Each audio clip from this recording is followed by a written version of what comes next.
Alan Simpson was co-chair of that debt commission and still is. He has been virtually ignored, and he's angry. This is his interchange with White House Budget Director Gene Sperling. Read the damn report. I know one thing, and I'll share it with you. Senator, I didn't comment one word about the Bowles-Simpson plan, and if I had, I would have done so in a complimentary way that yours represented the type of balanced plan, whether you agreed with all the details or not, that we should be aspiring to. When the commission report was given, with a vote of 5 Republicans, 5 Democrats, and 1 independent, nothing came from the president. Nothing. Joining us now, Senator Alan Simpson. Senator, welcome to the show. Thanks so much for giving us some of your time. Yes, well, I really wasn't angry. I was just irritated. He kept talking about jobs and people and the most vulnerable and the poor and what the good gore. Who isn't talking about that? And those are the people that are going to get hurt the worst when we go off the cliff. Right. Are you? How disenchanted and somewhat surprised are you that you put together this report and you're not even taking the task on it? It's almost become a backdrop, but yet the topic you discussed and analyzed and furnished a summary for has been ignored. Well, it hasn't been ignored at all because everybody's still talking about it. It's like a stink bomb in the garden party. It's not going away. It's the only one that's specific. It's the only one where everybody has skin in the game. It's the only one that talks about shared sacrifice. It's the only one that deals with, the fact we're going broke, and it's very specific. So I don't have any anguish about it. They're still talking about it. They're talking about the Gang of Six. They're talking about the Domenici-Rivlin report. Those things aren't going to go away because they're very specific. The other stuff is applesauce. Right. But, Senator, when the president comes out in a couple of weeks, he's not rushing, with a way to get us back to work and our economic house in order, do you expect him to pull out some elements of your conclusions from your commission? Well, sure. He will. There's no avoiding it. They're already talking about that. The things we talk about, in other words, the solvency of Social Security. Now, come on, we thought that would be the simplest thing of all. But as long as you're dealing with the AARP and you're dealing with the guys who run that shop who are just marketers, there are no patriots there, they're just marketers, they peddle stuff. It's going to be a tough haul if you're just dealing with guys like Grover Norquist who say if you find any other kind of revenue, even a nickel, even by getting rid of ethanol, for God's sake, $6 billion, getting rid of that subsidy, and he calls that a tax increase. Lord's sake, we're dealing with alchemy or the sorcerer's apprentice. I just got that. So Senator Alan Simpson, our guest.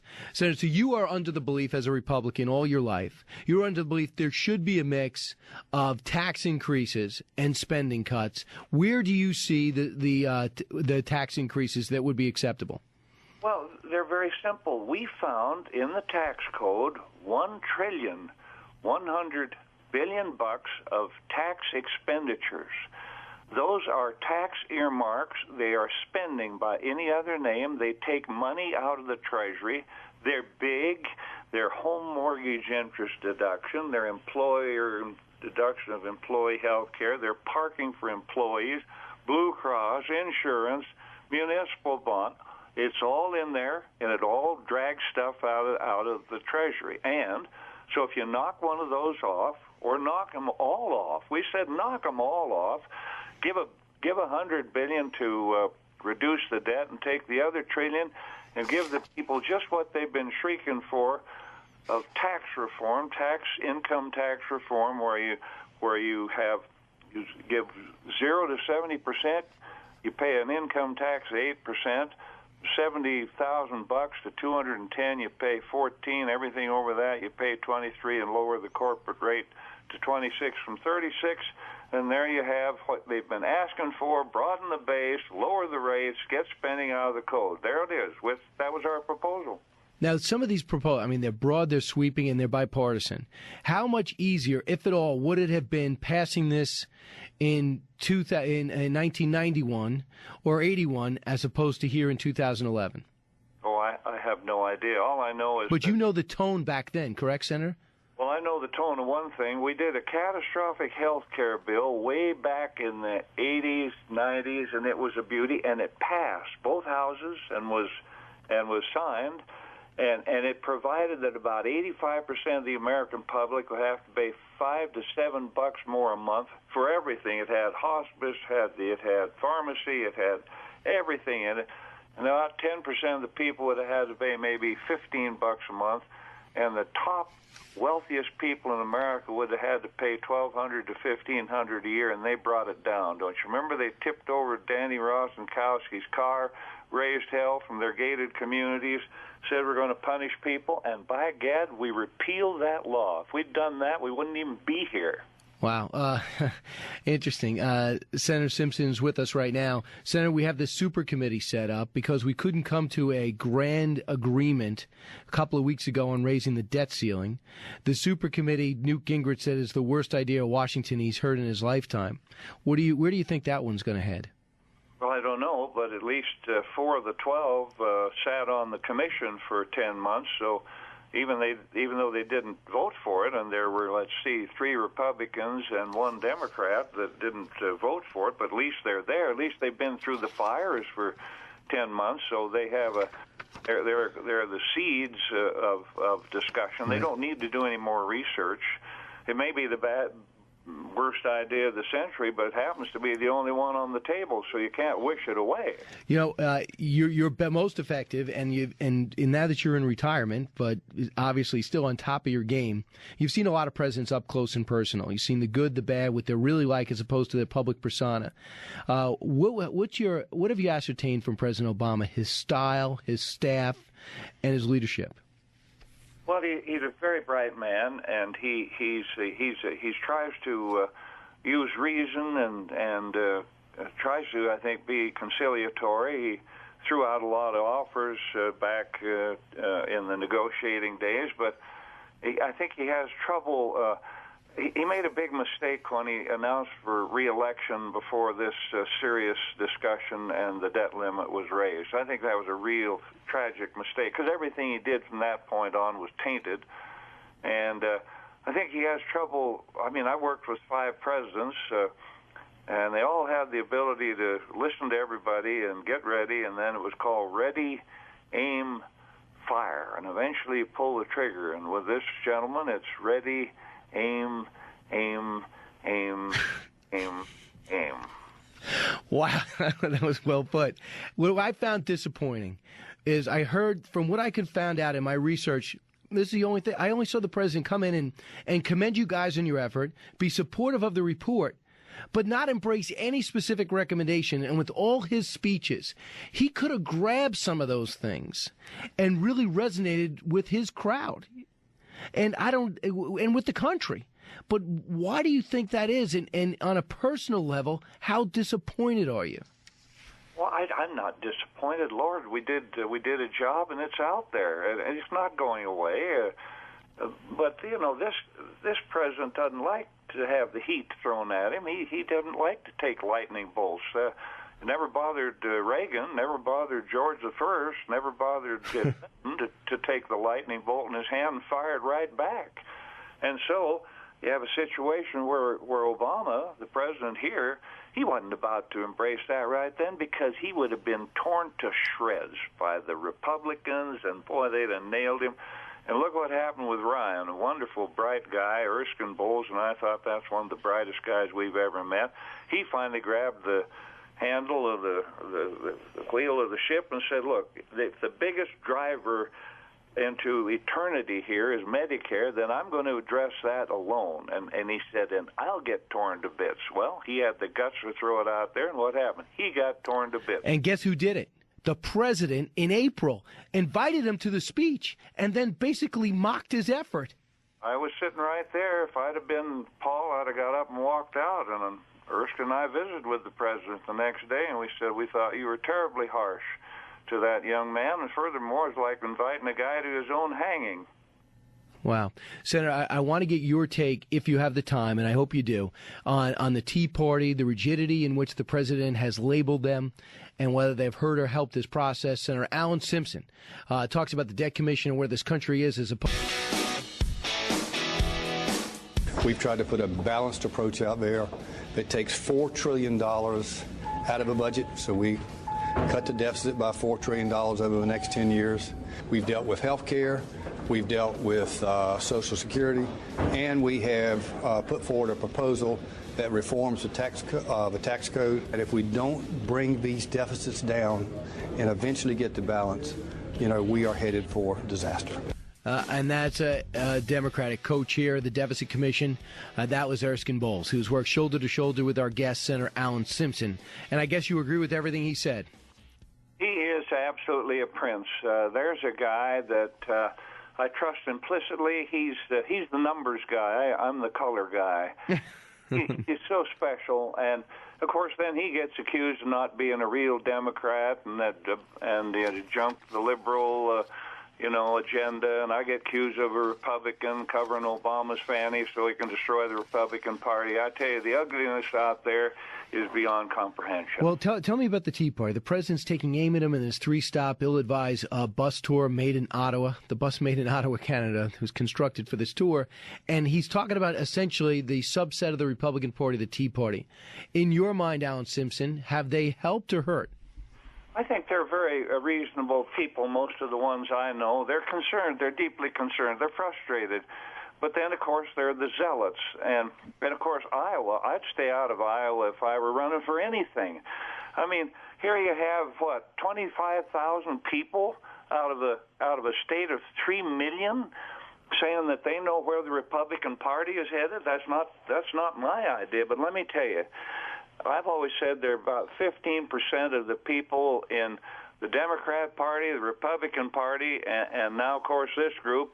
About 15% of those people in any organizations are screwballs, lightweights, and boobs. And remember, the Tea Party is not a party. It's a commemoration of an event in the Revolution. They don't have a national convention and nominate a president of the United States. But let me tell you, it's too bad. And the media, the media is interested in confusion, complexity, controversy, not clarity.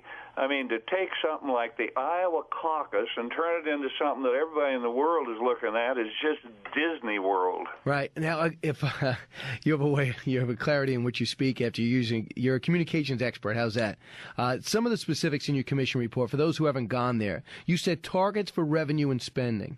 21% of the gross national product. It would also limit federal spending initially to 22% of the economy. Rein in spending, $200 billion in domestic and defense spending cuts by 2015. I mean, that's how a change in Social Security, which President Bush says wasn't difficult, but he could not get traction.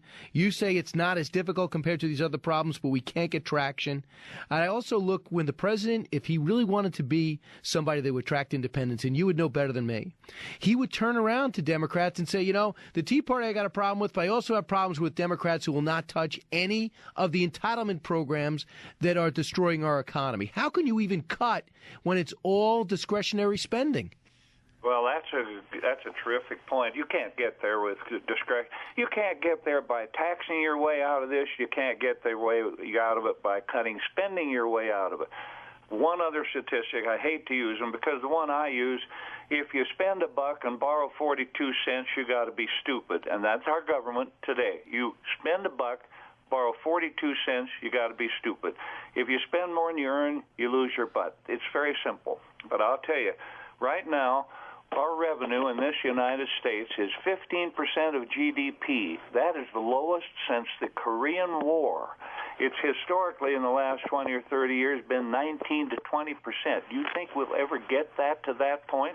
And I'm not talking about, quote, raising taxes on the poor and the rich. I'm talking about changing those tax expenditures. Every time you pull one out, you can save bucks and go to this flat tax 3 rate thing we talk about. Right. And now, Senator Simpson, the president's going to, in a couple of weeks, have a major speech. There are some long-term things you have here, and there's going to pay back, and there's other things that are going to pay dividends immediately, no pun intended.